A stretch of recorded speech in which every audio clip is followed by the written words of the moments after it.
Pune Porsche car accident मामले में एक नया ट्विस्ट सामने आया है।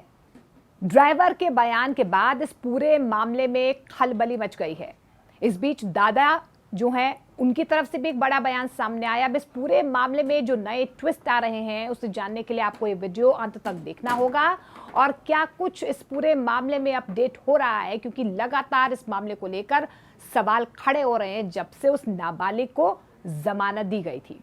आपको बता दें कि पोर्शे पुणे कांड हादसे में 2 लोगों की मौत हो गई है, यानी कि 2 इंजीनियर्स की मौत के बाद अब इस पूरे मामले में लगातार नए ट्विस्ट आ रहे हैं। अब नया ट्विस्ट ये है कि ड्राइवर की तरफ से, जो विशाल अग्रवाल का ड्राइवर है, उस दिन जो पोर्शे कार में मौजूद था, उसकी तरफ से एक बड़ा खुलासा किया गया है। दरअसल आपको बता दें, जिस तरीके से इस पूरे मामले में विशाल अग्रवाल से पूछताछ हो रही है, नाबालिग से पूछताछ हो रही है, अब ये सामने आया है, उन दोनों की तरफ से ये खुलासा किया गया है कि पोर्शे कार नाबालिग नहीं चला रहा था, ड्राइवर चला रहा था।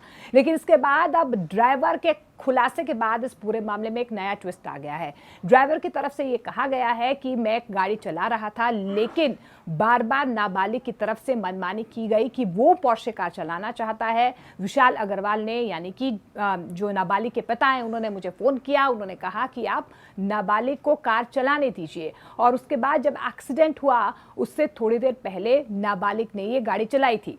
अब देखिए, यहाँ पर ड्राइवर की भूमिका बेहद महत्वपूर्ण हो जाती है, क्योंकि विशाल अग्रवाल की तरफ से, जो नाबालिग के पिता हैं, उनकी तरफ से भी साफ तौर पर कहा जा रहा है कि पोर्शे कार को ड्राइवर चला रहा था।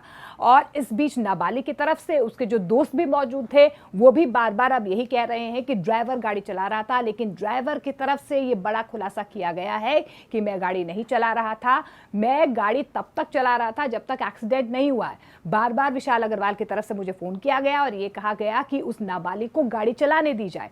और जब एक्सीडेंट हुआ, उससे ठीक पहले उस नाबालिग ने ये गाड़ी चलाई, जिसके बाद 2 इंजीनियर्स की मौत हो गई। मोटरसाइकिल किस तरीके से कुचला गया और 2 लोगों की इस पूरे हादसे में मौत हो गई, जिसके बाद इस पूरे मामले ने सनसनी फैला दी। इसीलिए सनसनी फैलाई क्योंकि महज 15 घंटे के बाद जो रईसजादे हैं उन्हें जमानत मिल जाती है। उसके बाद वीवीआईपी ट्रीटमेंट उनके साथ किया जाता है, उन्हें बिरयानी परोसी जाती है, फास्ट फूड परोसा जाता है और सिर्फ इस बेसिस पर छोड़ दिया जाता है कि वो 300 शब्दों का एक ऐसे लिखें और उसमें एक माफ़ीनामे के तौर पर उसे देखा जाएगा।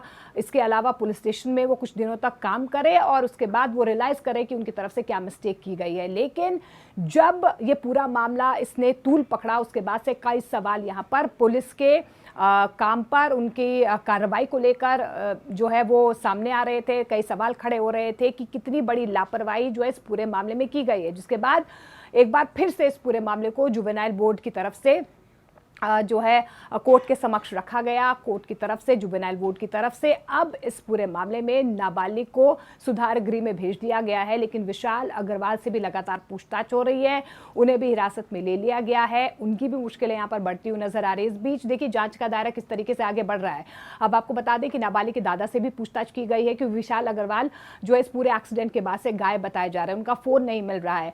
अब ऐसे में जब विशाल अग्रवाल कुछ दिनों तक, कुछ घंटों तक जो है फरार इस पूरे मामले में रहे, अब तो हालांकि उनकी गिरफ्तारी हो चुकी है। उसके बाद दादा की तरफ से ये जो है खुलासे किए जा रहे हैं कि उस वक्त क्या उनकी विशाल अग्रवाल से बात हुई या नाबालिग से बात हुई जब एक्सीडेंट हुआ। तो ये ऐसे कई सवाल हैं जो पुलिस की तरफ से उनके दादा से भी पूछे गए हैं। हालांकि अभी तक ये साफ नहीं हो पाया है कि विशाल अग्रवाल ने अपना फ़ोन कहाँ रखा है।